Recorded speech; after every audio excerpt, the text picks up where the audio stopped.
Hello, everyone. I want to give an overview of our digital learning middle and high school level choice board. When you go to this link, you can access the choice board, and there's a range of options here from ELA, science, math, social studies, world languages, special education, art, social emotional learning, and digital learning skills. So I'll just kind of start along the top. The first option here is a Nanowrimo writing challenges. This is a resource that inspires students and also yourself at choosing a noveling writing challenge and getting started with a noveling writing challenge. The links here will take you to the Nanowrimo site. There are a range of getting started and creating a challenge for students or yourself. If you want to get started doing some consistent writing, that's what this tool is all about. And it's all aimed at targeting and supporting consistent writing and storytelling and creative writing. So feel free to check that out. The next one is for science and PTable. This is a highly interactive periodic table. Very cool looking. I'll show you what it looks like. We'll go ahead and click right here.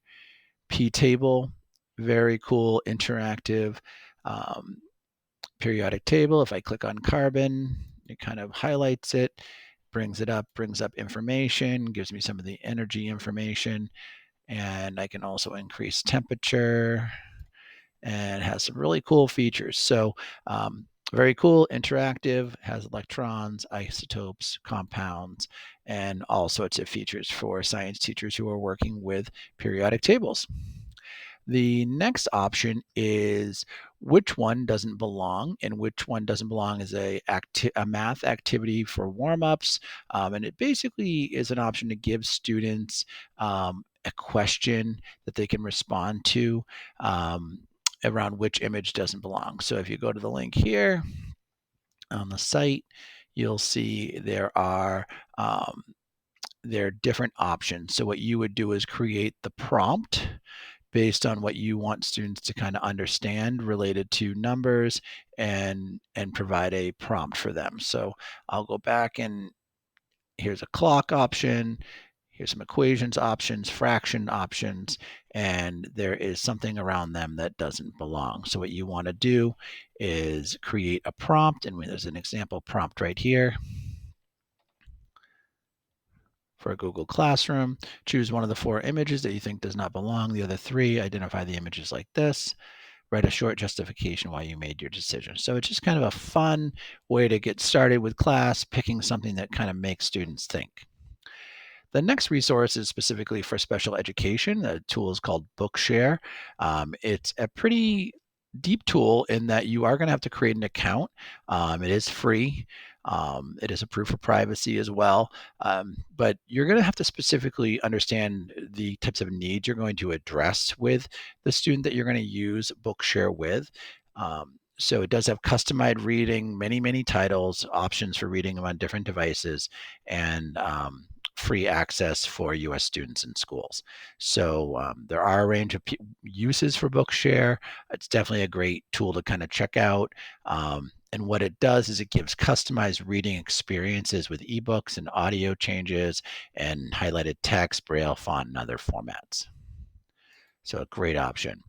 Next one for world language is Blooket. It's an engaging and gamified tool. And I will allow students in class grade 2 vocabulary end of unit and can link to Quizlets as well. So if you are out of Booklet, you're going to go to sign up with Google. It'll bring you to your Google account. You create a username, confirm that you were 13 years old or at least 16. So it's a little bit older. I need to agree. And I'll say I'm a teacher. Built for classrooms, designed for teachers, focused on students, look at your way. All right, so here let's go ahead and discover sets, and they have some pre-built sets. Let's look at figurative language, and you can have a class go through these types of questions and get their responses with time limits. You can assign them in random order, and it connects to Quizlet, so you can sync your Quizlet with Booklet. So it's another engaging assessment tool to work with students with. and also design your own. For social studies, there is a virtual museum, an example of virtual museum tutorial. So using Google, this is an overview of how to use, and I'll skip through the ad, virtual museums with Google Slides. So this is a video to kind of get you started with thinking about how do you potentially make a Google Slides version of a virtual museum, and you name it, create it, or have students create their own and have them walk you through adding different artifacts to the museum that they can then share and explain and talk about. Another part of this is that you're really encouraging them to create a performance task and writing for specific pieces of artwork, and they can engage. So it's basically using Google Slides as a way of creating a virtual museum. For the arts, I've added Art Babble. This is a robust art educators resource. I thought this was a really cool resource.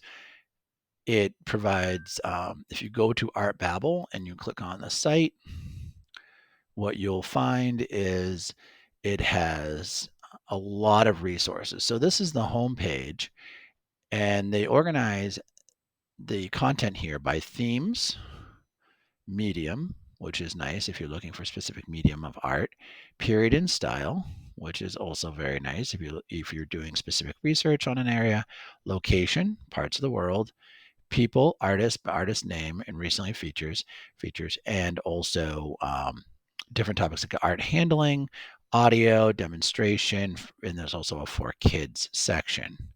So if you're looking for some specifically student focused options here, this is pretty good.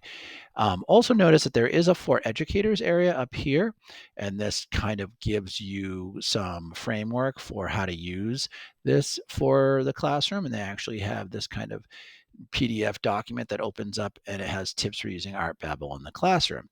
So it talks about if you're planning a visit to a museum, you're looking for doing work around a specific piece of art, if you're introducing a lesson, if you're adding digital media, you're looking for more games, they have a range of ways that you can use Art Babble in the classroom.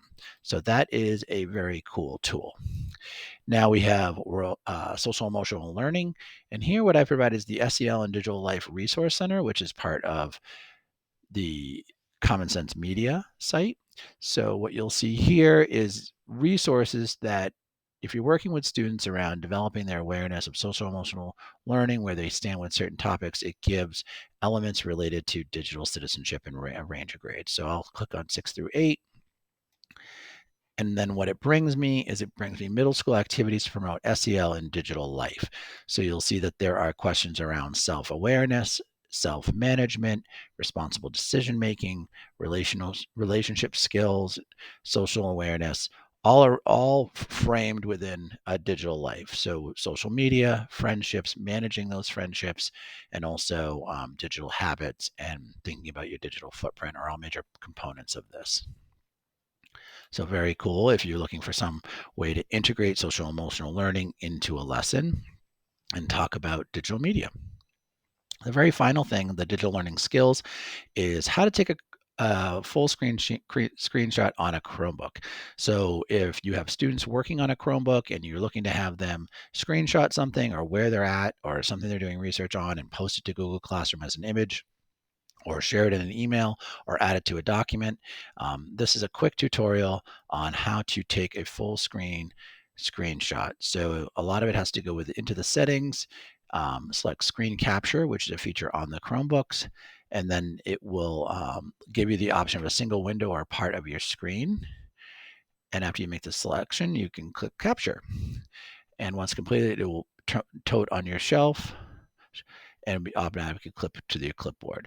It also will be located in the files area when saved to the Chromebook. So also keep that in mind so you'll know where to find the saved image.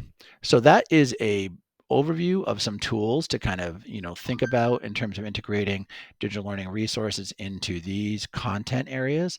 I hope you have a chance to at least explore some of the tools, especially if they're in your content area, and have a great day.